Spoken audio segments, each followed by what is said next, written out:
Hi everyone, my name is Jenny and I am back with another video. Today I'm going to be doing my Springathon TBR as well as some recommendations. So Springathon is a new readathon hosted by Emma at A Cup of Books and Natalie at Curious Reader. I will link their announcements to this readathon in the description box below. Would highly recommend both of their channels. They are relatively recent finds for me and I've been really enjoying their content. So Springathon is a readathon that's going to be happening from May 4th to May 17th, and it's just a readathon to encourage people to read more nature writing, environmental nonfiction, as well as kind of nature writing within fiction. So I'm really excited about it. Excited to show you my TBR as well as talk through some recommendations. This is something that I absolutely love in books. It's probably one of my favorite things to read about, both kind of science, environmental nonfiction, especially given I studied biology in my undergrad, as I've said before, and I also just love kind of place-based, really land, environment-focused fiction, so this is kind of the perfect readathon for me. So I'm just gonna get started with my TBR first. So let's get into it. So as I said in my April TBR, I am a very big mood reader, so I've picked several books off of my unread TBR that all have to do with the environment and nature writing in some way, and there's only one of them that I for sure want to get to during this readathon, and then I might pick and choose between the other ones. So the one I for sure want to get to is The Story of More: How We Got to Climate Change and Where to Go From Here by Hope Jahren. So for those of you that are like, who is Hope Jahren? She wrote Lab Girl, which I read back in 2016, I want to say, and really loved it. Lab Girl is a memoir by Hope Jahren about her time growing up in Minnesota and then studying paleobiology and paleobotany more specifically, and basically just all about her love of plants and the places that she's gone to study because of it, and I just really love that book. She had spent some time during her graduate program in Georgia, which is where I'm from. She was from Minnesota, which is where I went to school. So we had a lot of similarities, and we both just like love plants and love paleobotany. So it really felt like the perfect memoir for me, and I remember just absolutely loving it when I read it. So when I found out that she has a new book coming out about climate change, which is obviously something that's really important and relevant, I knew I had to get my hands on it. So I'm really excited about this. I think it's almost more of a kind of data driven and then almost a how-to of like certain things you can do to like reduce your carbon footprint and that kind of thing, but either way I'm still really excited. I know that it'll have some like great writing because she's just a phenomenal writer, as well as some like really interesting data, and since this was just published, it just came out back in March, I know that the like writing in here and the science will be pretty accurate. So really excited about this one. Definitely going to get to it during the readathon. Then I also have 5 other books that I might dip in and out of during the readathon. I'm not necessarily following the prompts too much, although I guess this one you could say is like plants, but some of these do kind of fit with some of the prompts, so I'll mention those as I go along. So the next one I have is one of the kind of OG nature writers of like modern American environmentalism in my mind, and that is Aldo Leopold. This is a Sand County Almanac. I've read parts of this during different classes that I've taken, but I've never read it straight through, and this one does have a bird on the cover, which is I think one of the only books that I have that has a bird on it. And so this is basically just his musings on life in Wisconsin and nature and the environment and what we're doing to the environment. It was first published back in 1949, so it's a bit older, but it's definitely still a classic and something that I think a lot of lovers of nature writing return to again and again, and I have really enjoyed the parts that I've read thus far, so I will probably dip in and out of this one during our time as well. The next one I have could probably count for the plants category as well. Plants are my fave, so they show up a lot on this list, and that is Second Nature: A Gardener's Education by Michael Pollan.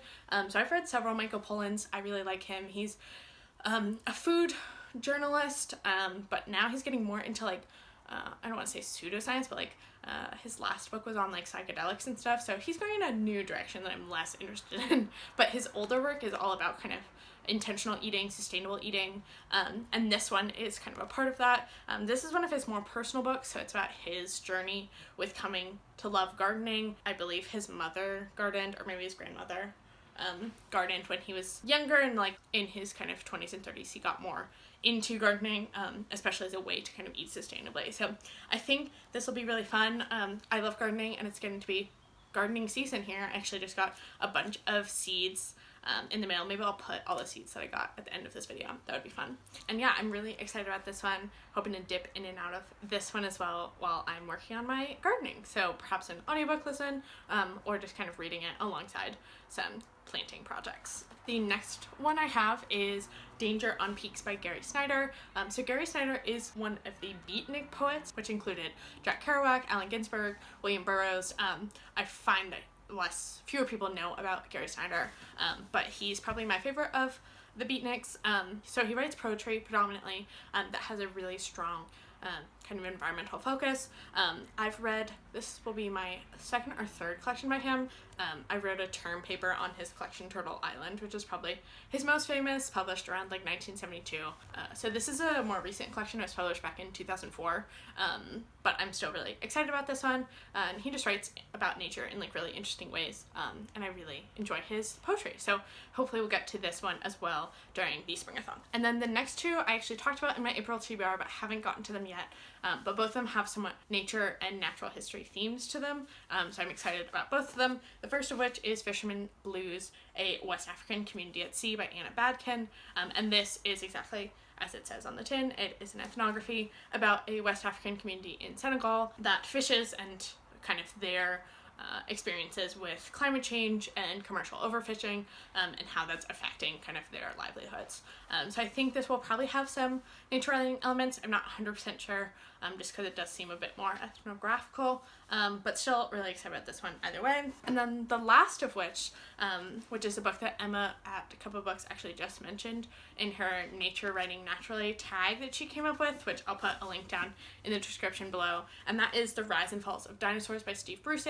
So he's a paleontologist at the University of Edinburgh, and this is basically an entire history of the dinosaurs from before they even evolved into the dinosaurs that we know and love, all the way until kind of more present day evolution into birds and stuff. So really, really excited about this one. I've started it, but I've just not read that much of it, and I'm hoping to remedy that very soon. Then I also thought it would be fun, because I have a lot of books on my shelves that I've read and really enjoyed that fit the prompts. I thought it would be fun to give some recommendations at the end of this video. So the first prompt is Bird, which I actually don't have any books about. I've determined if you're like a nature lover, you either love plants or you love birds, and I am of the plant category. So birds are fine, I just don't love them. But there's lots of people here on BookTube, including Olive at a Book Olive, who really love birds, and so I'm sure they will give you some great recommendations. The next prompt is Animal, and for that I have two recommendations, one of which is fiction, and this is almost more of an author recommendation than a book-specific recommendation, and that is Barbara Kingsolver. Barbara Kingsolver is one of my absolute favorite writers. She actually might be like at the #1 spot. I've read almost all of her books. I think I have like 2 or 3 left that I haven't read, and this is one of my favorites, and I think the most directly tied to like nature writing. Prodigal Summer is a novel that follows 3 different people. So the first of which is a conservation biologist / wildlife ranger living in the Appalachian Mountains looking for traces of bobcat populations. The next is an older farmer man who uses conventional like fertilizer and pesticides, and his like hippie older neighbor who wants to stop him from doing that because she's an amateur beekeeper. And then we have a woman who has just inherited her husband's farm after he's passed away. And these 3 characters, in the way that I absolutely love, come together in really interesting ways. And yeah, Barbara Kingsolver just has such an amazing way of talking about nature and the environment. She's a biologist by trade, and you can really see that in her writing. I absolutely love her, and I think she should be a great read for this. The next of which is a non-fiction book, and this is Spying on Whales, the Past, Present, and Future of Earth's Most Awesome Creatures by Nick Penionson. So Nick Penionson is another paleontologist. He works at the Smithsonian studying the evolution of whales, and this is a phenomenal non-fiction book. It's split into 3 parts: past, present, and future. So the past section deals with the early evolution of whales. How did they come to be? How did they get so big? How did they get back in the water? All of those questions are kind of answered here. Then the second part, which was probably the most interesting for me, is the present, and so it talks a lot about commercial whaling and conservation efforts, as well as different kind of population dynamics that we've seen over the last 150 years within different whale populations. It also is a really interesting examination of how different whale species are doing better or worse because of climate change or overfishing, etc., etc. And then Future just kind of predicts how whales will respond to climate change, how whale populations may continue to change now that commercial whaling is officially illegal, all sorts of questions like that. He's a really, really good writer, especially for someone who is more of an academic. This is really approachable and an interesting read, and I would highly, highly recommend it. The next category I'm going to talk about is water, and Spying in Whales would obviously work really well for this because whales live in the water, but I also have two other recommendations. Another fiction one is Where the Crawdads Sing by Delia Owens. So I didn't absolutely love this one. I know it's quite a booktube darling, but I thought I had to recommend it just because it does take place in the marshlands of South Carolina. And this is a mystery set in the 60s in rural coastal South Carolina. I believe it's South Carolina. Oh my goodness. Just kidding. It's rural coastal North Carolina. And it follows a girl named Kaya who basically has to live on her own. She lives with her father, but he is not very attentive to her. And she basically learns how to fend for herself and catch food and stuff through the marsh. And there's a main mystery that ties this novel all together. It was blurbed for fans of Barbara Kingsolver, and I definitely agree that if you like Barbara Kingsolver's nature writing, I think you'll really enjoy the nature writing in here. Additionally, if you like a mystery, you'll definitely really like this one.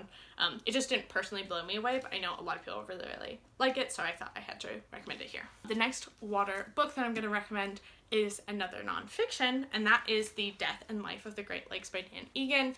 So Dan Egan is a journalist based in Milwaukee, and this is a modern environmental history of the Great Lakes region.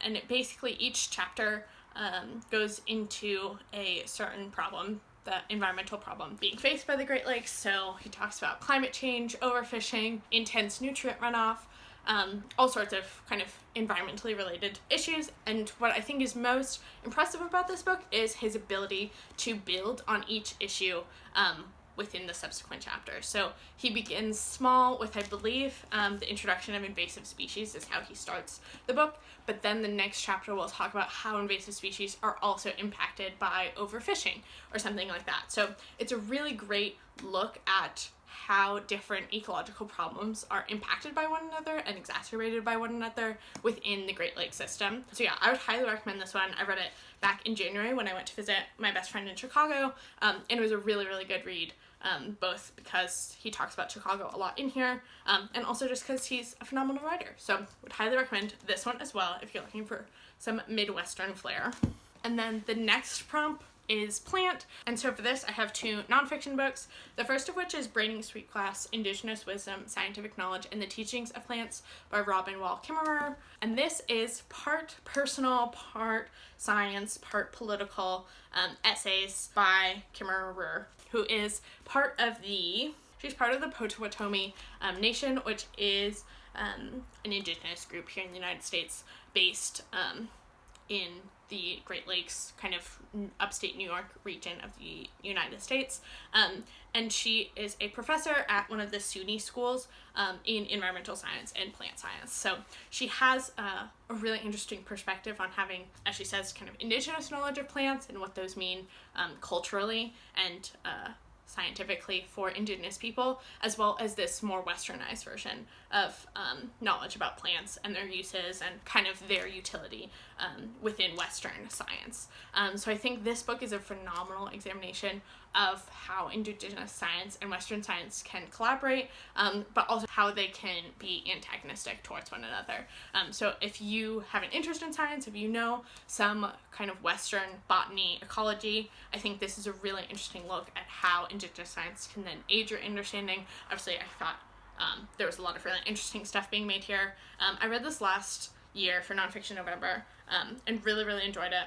I think, and there's also some really good kind of personal stuff about her life, her grandparents' life, growing up in upstate New York, moving to Florida, other kind of aspects of her personal life that were really poignant and well written. So I would highly recommend this one as well. For plants, we also have The Rambunctious Garden, Saving Nature in a Post-Wild World by Emma Maris. Emma Maris is another science writer who I really, really enjoy. And this is a very data-driven, study-focused book, so it's kind of more on the academic side. I've read this actually for my undergraduate degree, and it is a great primer on a lot of the big topics discussed in conservation biology today. So it's a little outdated. It was published back in 2011, and obviously science moves faster than 9 years, so there's some kind of stuff in here that is not quite as accurate anymore as it was when this was originally published. But if you're looking for an introduction into the kind of big discussions like assisted migration, restoration ecology, that happen in conservation biology, this is a great place to start. She's a great writer, really accessible work that also gives you some like actual kind of studies that you can then look up and read yourself if you're interested. And yeah, just like really good, kind of helps give some like context and information to a lot of these bigger topics that you may hear about if you are interested in conservation biology. So would highly recommend this one as well. The last prompt is travel. So during my undergrad degree, I went and studied abroad in Tanzania, and in my preparation for going to Tanzania, I wanted to like read some about it just because that's the type of person that I am. So before I left, I read The Shadow of Kilimanjaro on Foot Across East Africa by Rick Ridgway, and honestly I don't remember that much about this, aside from the fact that it's probably, you know, slightly problematic if I were to read it today, just given that it's this like white man crossing East Africa. But this was published back in 1998, and it just follows this man predominantly through Kenya, although I think he goes through Tanzania a little bit. Kilimanjaro like borders Kenya and Tanzania, so he travels from Kilimanjaro, the summit of Kilimanjaro, to the Indian Ocean, and has some interesting encounters. I remember there's, you know, some kind of dangerous moments with East African wildlife and that type of thing. And I think this is a really enjoyable one if you are interested in East African wildlife. I think you would get a kick out of this one, but I can't say like highly recommend it, and I remember it really well, but I thought I would just point it out. And then the other one similarly is The Tree Where Man Was Born by Peter Mathiasson. Peter Mathiasson, like Aldo Leopold, is another one of these like OG nature writers in my opinion. He wrote The Snow Leopard as well, which is about him trying to find the elusive snow leopard of the Himalayas, which is an interesting one. But this one is about his travels in East Africa. This particular version has a preface by Jane Goodall, which is cool. That was one of my more favorite parts of the book, actually. And again, it's like very kind of reflective, introspective, like journal style nature writing on his journeys through kind of the Rift Valley, going to Olduvai Gorge, as well as like time in the Serengeti and like Tsavo and stuff. So interesting book for sure. Would recommend if this is an area of the world that interests you in terms of its nature. Hi everyone, it's actually several days later since I filmed the sit down part of my video, but I am now here to show you all the seeds that I got, and also to tell you that I've decided I'm going to be vlogging during the Springathon. I've been having so much fun vlogging for the BookTube prize that I thought I wanted to venture into more vlogs, show you some of my cooking, maybe some gardening. We'll see what else I have to show you. I don't know, maybe some walks, but at first I will show you these seeds. I got them from Seed Savers Exchange, which is a nonprofit organization here in the States, out of Decorah, Iowa, which is a small town. It's where Luther College is, in case any of you know about small colleges in the Midwest, which is I'm sure very small demographic, but I know that information. And their mission is to basically preserve seeds, lost heirloom varieties from America and kind of, you know, early European settlers, as well as they have a whole like indigenous seed project that they're working on. So they do some really, really cool work. Would highly recommend checking them out. And they have some great seeds, and they're at like regular seed prices for kind of like high quality organic heirloom seeds. So I got quite a few. I don't exactly know quite yet. I don't have like beds or anything. I'm in a somewhat transitionary state. I thought I was gonna be moving, but now I'm not. I'm probably gonna be moving at least for like a year or so, but I don't have beds, and this is like my parents' townhouse, and they don't really have a backyard necessarily, so we will see. I might just do kind of containers and keep it pretty small and expand in future years. But the seeds that I got, the first I got were Burpee's Golden Beets. These ones are fun. I'm a big beet gal. Love, probably my favorite vegetable, to be perfectly honest. Also got Bushy Cucumbers. I want to get into pickling, and this seemed like a fun way to do it. Bee feed mix. Gotta save the beads. These looked fun. Chocolate Beauty Peppers. Not a ton of seeds in this one. But yeah, I really like their brown colors. These apparently have like a similar profile to a bell pepper, but they're a bit on the sweeter side, I think. They have a deep sweet flavor that tastes like a regular green, regular green pepper, as you see here, like green bell pepper. But they're this dark chocolate brown, so that seemed fun. Evening sunflowers. Sunflowers are one of my favorite plants. Don't know how well this is gonna work since I don't have a ton of space, but we'll see. Summer crookneck squash. I love a good yellow squash. Who doesn't in the summer? So thought that would be fun. And then 3 different kinds of tomatoes. I'm a sucker for heirloom tomatoes. If you've not had an heirloom tomato and you've just had grocery store tomatoes, please this summer, once you can, go get an heirloom tomato. It'll change your life. So I have Brandywine, Cherokee Purple, and Tasty Evergreen. My family's on a mission to always find like green tomatoes to make fried green tomatoes in the summer, and they just ripen too fast. But hopefully this one's will, actually stay green. And then also I have Black Mountain Watermelon, which again, because of the like space situation, we'll see. These watermelons I think are supposed to get pretty big. Yeah, like 6 to 12 pounds. So we'll see. But those are all the seeds I have. You will see in my vlog me starting these ones. So get excited. So those are all my recommendations. Thank you so much for watching. Be sure to hit that subscribe button if you want to see more content from me. Let me know if you have any other recommendations for me in terms of nature writing that I should read during the readathon. I'm really excited about this, and I'm looking forward to seeing other people's videos and recommendations. As I said, this is something I absolutely love. So yeah, that's all for me today. Thank you so much for watching, and I will see you next time.